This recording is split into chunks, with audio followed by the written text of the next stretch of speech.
Bihar seated EVS के class के और भी बच गए थे।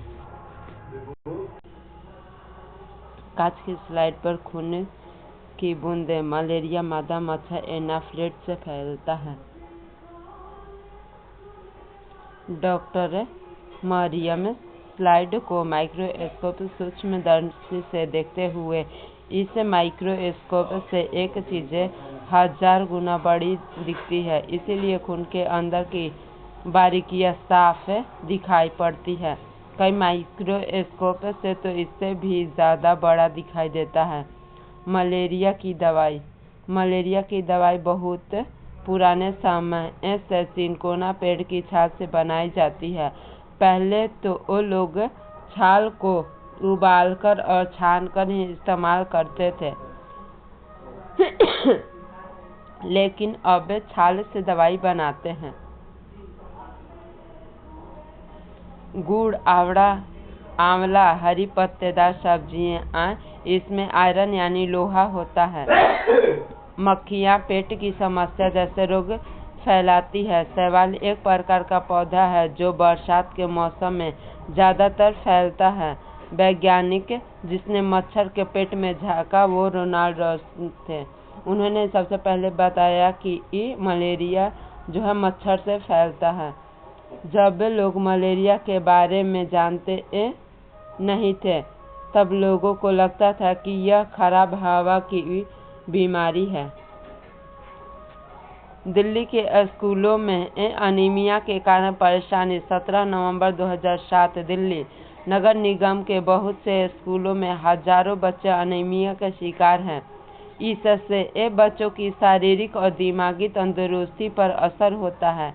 इस कारण बच्चे ठीक से पढ़ नहीं पाते और इसमें फुर्ती की कमी होती है, तो जो कुछ पढ़ाया जाता है उसे समझने में परेशानी होती है। आजकल इन स्कूलों में बच्चों के हेल्थ कार्ड बन रहे हैं और इनकी जांच भी चल रही है। अमीनिया बच्चों को आयरन लोहे की दवाई दी जाती है।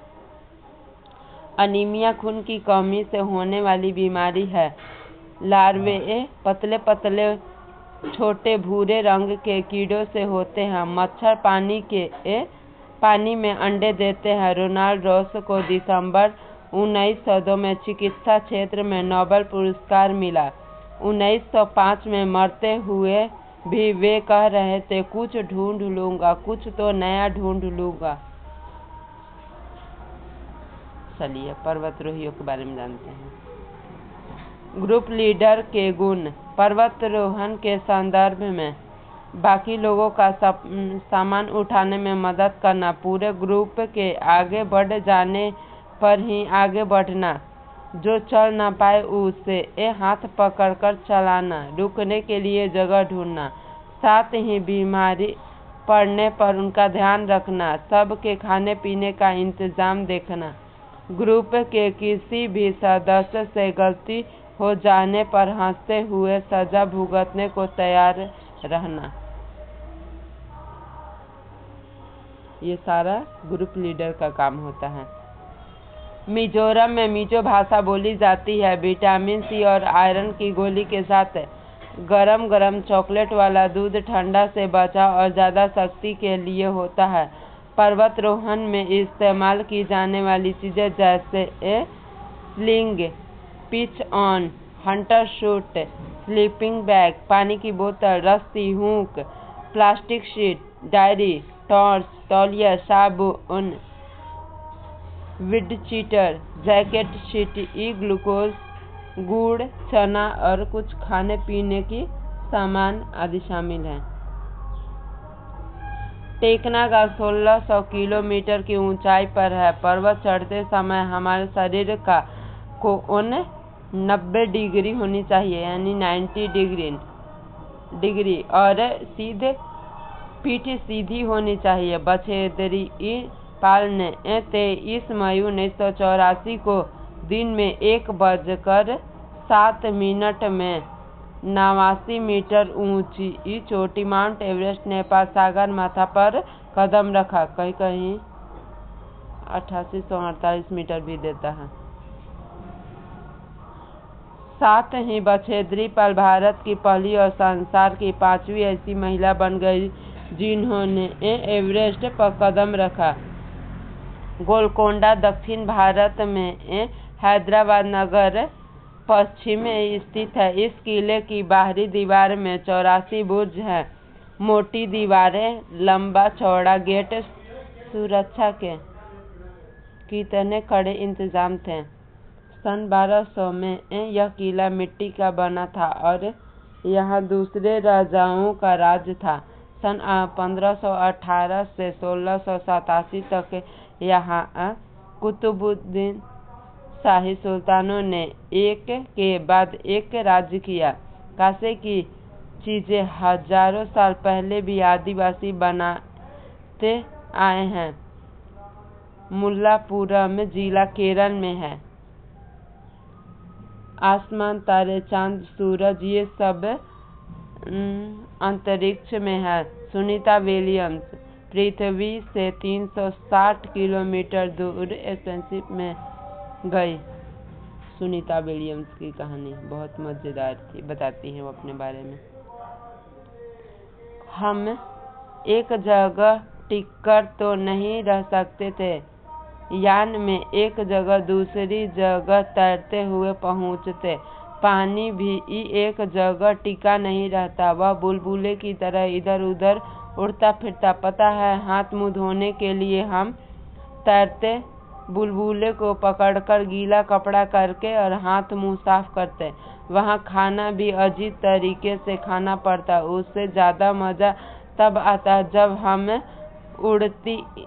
सभी उड़ते हुए खाने वाले कमरे में जाते और उड़ते हुए खाने के पैकेट को पकड़ते।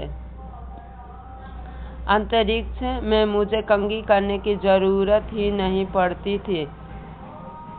बाल हमेशा ही खड़े रहते थे। चढ़ न पाने, हर समय तैरते रहना और हर काम अलग तरीके से करना, यह सब करने की आदत डालना आसान नहीं था। एक जगह टिककर काम करना तो अपने आप को बेल्ट से बांधो। कागज को भी ऐसे छोड़ नहीं सकते, उसे भी दीवार के साथ बांध कर रखो। अंतरिक्ष में रहना बहुत ही मजेदार था, लेकिन बहुत ही मुश्किल, क्योंकि हम जहाँ रहते हैं चारों तरफ से हमें हवा से घिरे हुए हैं और उसके ऊपर से हमारा शरीर भी विपरीत बल लगाती है, जिसके कारण हम खड़े रह सकते हैं, घर्षण के कारण चल सकते हैं। तारे टिमटिमाते हैं। टूटता तारा उल्का पिंड वह होता है जो पृथ्वी के वायुमंडल में आते ही जल जाता है। सन 1969 ईस्वी में नील आर्मस्ट्रांग चांद पर उतरने वाले पहले व्यक्ति थे। देखिए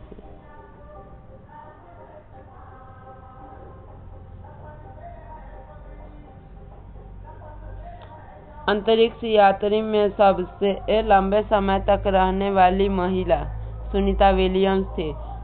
सुनीता विलियम्स ने पृथ्वी को देखकर कहा, यहाँ से अलग अलग देश नहीं, ये लाइनें तो केवल कागज पर ही हैं।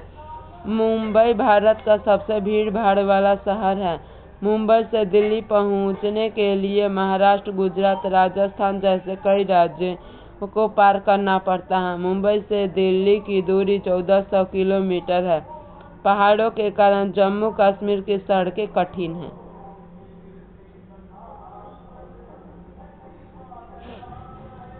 लेह लद्दाख तथा पहुंचने के लिए जम्मू कश्मीर को पार करना पड़ता है। पहाड़ी इलाकों में लोग नायलॉन के टेंट का इस्तेमाल करते हैं। लद्दाख को ठंडा रेगिस्तान के नाम से जाना जाता है। लद्दाख में आपको लकड़ी के घर, ढलान वाली छत और बर्फ से ढके हुए घर दिखेंगे। मनाली हिमाचल प्रदेश में है। लद्दाख ऊंचा, सूखा और सपाट है, जिसे ठंडा मरुस्थल कहा जाता है। लद्दाख में बहुत कम वर्षा होती है। लद्दाख में ऊंचे बर्फ से ढके पहाड़, ठंडी सपाट जमीन, सूखेपन की वजह से कोई पौधे पेड़ नहीं उगते। लद्दाख में झूले झूले का अर्थ होता है स्वागत। लद्दाख में बने घर की खासियत 2 मंजिला मंजिलों वाली इमारत होती है।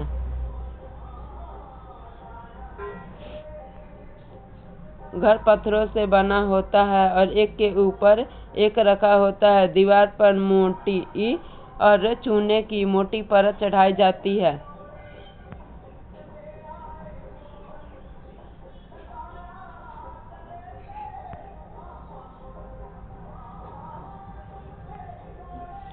घर से एक शेड की तरह लग रहा था जिसमें बहुत सारी घास रखी थी।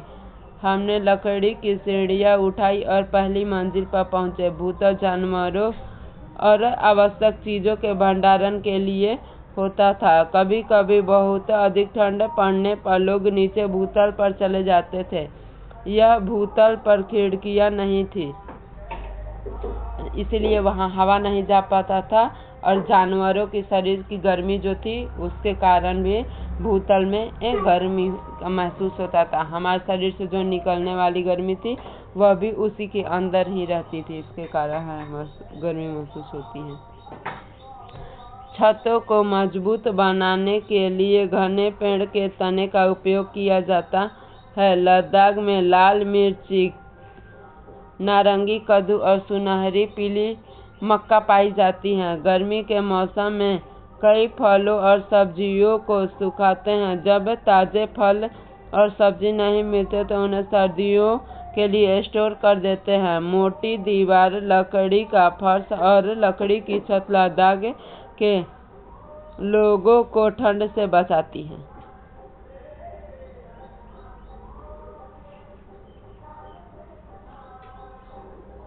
लद्दाख में संकरी पथरीली पहाड़ियाँ सड़कें हैं। कई जगहों पर सड़कें ही नहीं हैं। चांगथांग लगभग 5000 मीटर की ऊंचाई पर स्थित है। वहाँ चट्टानी मैदान है।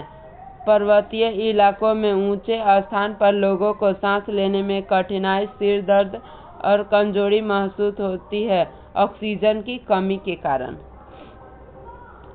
पर्वतीय क्षेत्र में कोई पेट्रोल पंप नहीं है और न कोई मैकेनिक। चांगपा पहाड़ों पर रहने वाले जनजाति चांगपा जनजाति केवल 5000 लोग ही उसमें रहते हैं। चांगपा हमेशा अपनी बकरियों और भेड़ों के साथ घूमते रहते हैं। उन्हें भेड़ों से सब मिलता है जो उनकी आवश्यकता की चीजें होती हैं, जैसे दूध, मांस, टेंट के लिए खाल और कोट, स्वेटर के लिए ऊन। यदि किसी परिवार में अधिक जानवर है तो वह समृद्ध महत्वपूर्ण माना जाता है, मतलब अमीर। इन विशेष बकरियों से उन्हें पश्मीना शॉल बनाने के लिए ऊन प्राप्त होता है। चांगपा अपनी बकरियों और ऊंचे ठंडे स्थानों पर चराते हैं ताकि बकरियों के बाल महीन और मुलायम हो। वे बहुत ही कठिन परिस्थिति में उन पहाड़ों पर ऊंचे स्थान पर रहते हैं।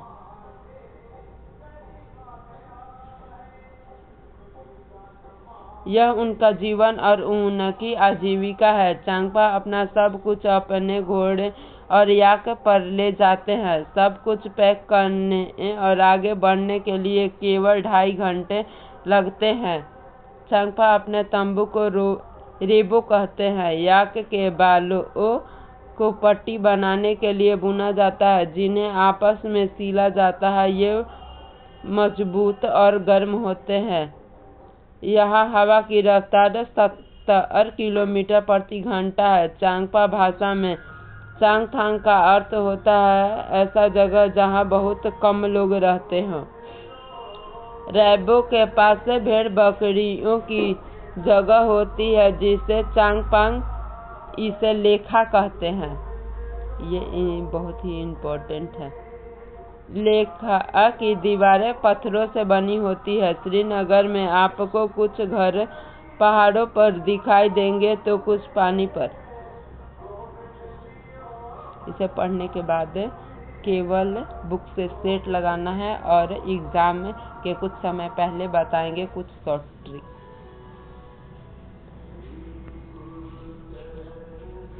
कश्मीरी लोग अपने घरों में रोटियां नहीं पकाते, वे बेकरियों से खरीदते हैं। जैसे हम लोग बाजार से कोई सामान खरीदते हैं या किराना दुकान से, उसी प्रकार ये लोग भी खुद घर में रोटी नहीं बनाते, ऐसी दुकान से खरीदते हैं। जम्मू और कश्मीर में भिन्न प्रकार के आश्रय, कुछ ऊंचे पहाड़ों पर, कुछ पानी पर, कुछ लकड़ियों और पत्थरों में सुंदर डिजाइन के साथ, और कुछ मोबाइल आश्रय जिन्हें पैक करके दूसरी जगह ले जाया जाता है। प्रत्येक परिवार अपने जानवर पर एक विशेष चिन्ह लगाता है। महिला युवा लड़कियां जानवरों को गिनती और लेखा से बाहर ले जाती हैं। कारगिल लद्दाख से श्रीनगर के रास्ते में आता है।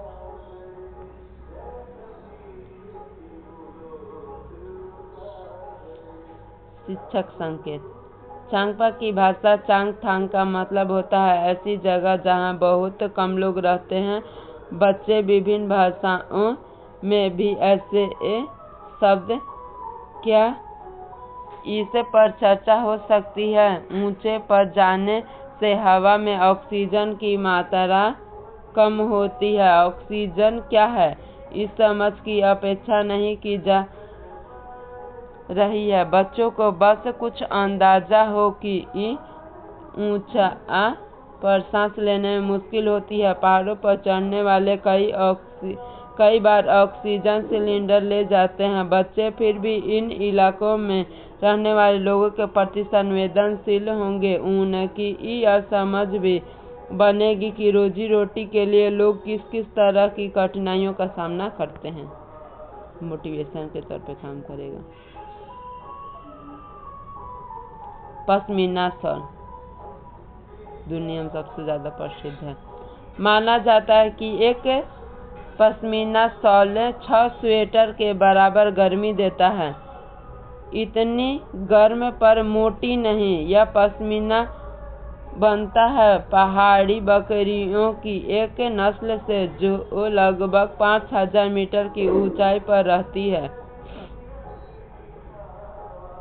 यह सर्दियों में तापमान 0 सेंटीग्रेड से भी ज्यादा कम और -40 डिग्री सेल्सियस तक चला जाता है। इतनी सर्दी से बचने के लिए बकरियों के शरीर पर बहुत ही बारीक और नरम बाल उग जाते हैं जो गर्मियों में झड़ जाते हैं। ये बाल बहुत ही पतले होते हैं, इतने पतले कि बकरी के 6 बाल मिलाकर हमारे सिर के एक बाल की मोटाई के बराबर होंगे। इसीलिए पश्मीना शॉल द्वारा हाथों से बुना जाता है, न कि मशीनों के द्वारा।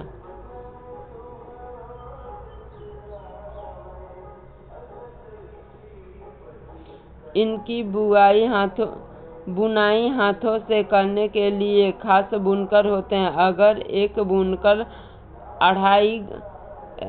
250 घंटे बुनाई करे तब जाकर एक साधारण पश्मीना शॉल बनती है। इतनी मेहनत सोचा अगर डिजाइन बनाने वाली शॉल बनती तो कितने दिन लगेंगे। श्रीनगर में बाहर से आए कई टूरिस्ट हाउस बोट में रहते हैं। हाउस बोट 80 फुट तक लंबे होते हैं और बीच में इनकी चौड़ाई 8 फुट 9 फुट तक होती है।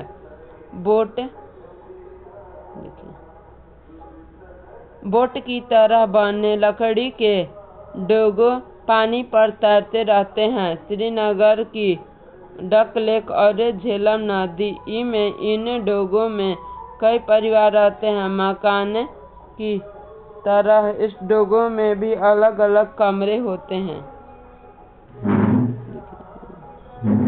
श्रीनगर का घर। हाउस बोट और कई बड़े घर के अंदर की छत लकड़ी की सुंदर नक्काशी होती है। इसमें एक खास डिजाइन खत्म बंद है जो एक जिग्सा पजल जैसा दिखता है। पत्थर को काटकर एक के ऊपर एक रखकर बनाए जाते हैं।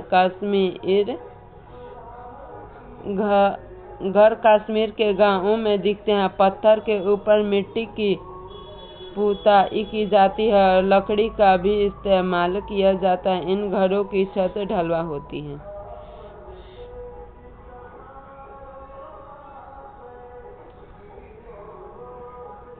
यहाँ के पुराने घरों की खासियत ये है कि जालीदार खिड़की के बाहर की ओर उभरी होती है। इन्हें डब कहते हैं। इसमें बैठकर बाहर का नजारा बढ़िया दिखता है। यहाँ के पुराने घर की खासियत पत्थर, ईंट और लकड़ी को मिलाकर बनाया। घर के दरवाजे खिड़कियों पर डिजाइन को मेहराब बने होते हैं।